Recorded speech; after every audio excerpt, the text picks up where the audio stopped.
Welcome to Tamil Joy. ஒட்டுமொத்த Mumbai Indians அணியும் படைக்கவிருக்கும் சரித்திர சாதனை ஒன்றை தனி ஆளாக படைக்க போகும் நம்ம தல தோனி.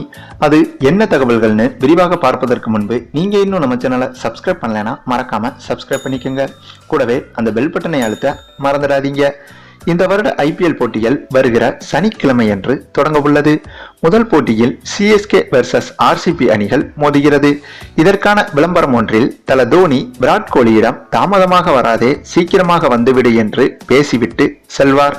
இந்த விளம்பரம் சமீபத்தில் வெளியாகி நல்ல வரவேற்பையும் பெற்றிருந்தது.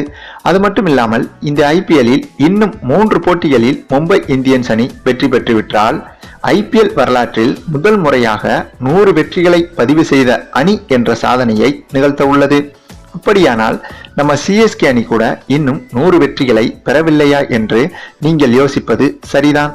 ஏனென்றால் கடந்த 2016 மற்றும் 2017 ஆண்டுக்கான ஐபிஎல் தொடரில் மேட்ச் பிக்சிங் சர்ச்சையில் சிக்கி சிஎஸ்கே அணி மற்றும் ராஜஸ்தான் ராயல்ஸ் அணிகள் பங்கு பெறாமல் போனது. ஆனால் சிஎஸ்கேவுக்கு பதிலாக புனே சூப்பர் ஜெயண்ட் அணியும் ராஜஸ்தான் ராயல்ஸ் அணிக்கு பதிலாக குஜராத் லயன்ஸ் அணியும் களமிறக்கப்பட்டது. ஆகையால் அந்த 2 சீசனில் ஒருவேளை சிஎஸ்கே அணி விளையாடி இருந்தால் ஐபிஎல்லில் முதல் முறையாக 100 வெற்றிகளை பதிவு செய்த ஒரே அணி சிஎஸ்கேவாகத்தான் இருந்திருக்க முடியும். ஏனென்றால் தற்போது வரை ஒட்டுமொத்த ஐபிஎல் போட்டிகளிலும் சேர்த்து மும்பை இந்தியன்ஸ் அணி 97 வெற்றிகளையும் சிஎஸ்கே அணி 90 வெற்றிகளையும் பெற்றுள்ளது என்பது குறிப்பிடத்தக்கது.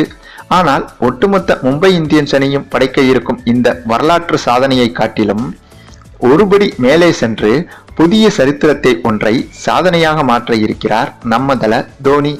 அதாவது ஐபிஎல் தொடர்களில் கேப்டன் பொறுப்பில் விளையாடி 100 வெற்றிகளை முதல் முறையாக பதிவு செய்யவிருக்கும் ஒரே கேப்டன் என்ற சாதனையை தல தோனி படைக்க இருக்கிறார். இதுவரையிலும் சிஎஸ்கே மற்றும் புனே சூப்பர் ஜெயண்ட் அணிகளுக்கு கேப்டனாக செயல்பட்டு 94 வெற்றிகளை பெற்றுள்ளார் தோனி. இன்னும் 6 வெற்றிகளை வரப்போகிற இந்த ஐபிஎல் சீசனில் சிஎஸ்கே அணி பெற்றுவிட்டால் ஒட்டுமொத்த ஐபிஎல் போட்டிகளிலும் சேர்த்து 100 வெற்றிகளை பதிவு செய்த முதல் கேப்டன் என்ற சரித்திர நிகழ்வை நிகழ்த்த இருக்கிறார் தோனி. சரி, நீங்க இப்ப சொல்லுங்க, நம்ம தல தோனி படைக்க இருக்கும் இந்த தனிநபர் சாதனையை பற்றி நீங்க என்ன நினைக்கிறீங்கன்னு உங்களுடைய கருத்துக்களையும் கமெண்ட்ல தெரிவிங்க. இந்த வீடியோ உங்களுக்கு பிடித்திருந்தால் லைக் பண்ணுங்க, உங்க ஃப்ரெண்ட்ஸ்களுக்கு ஷேர் பண்ணுங்க. தேங்க்ஸ் ஃபார் வாட்சிங்.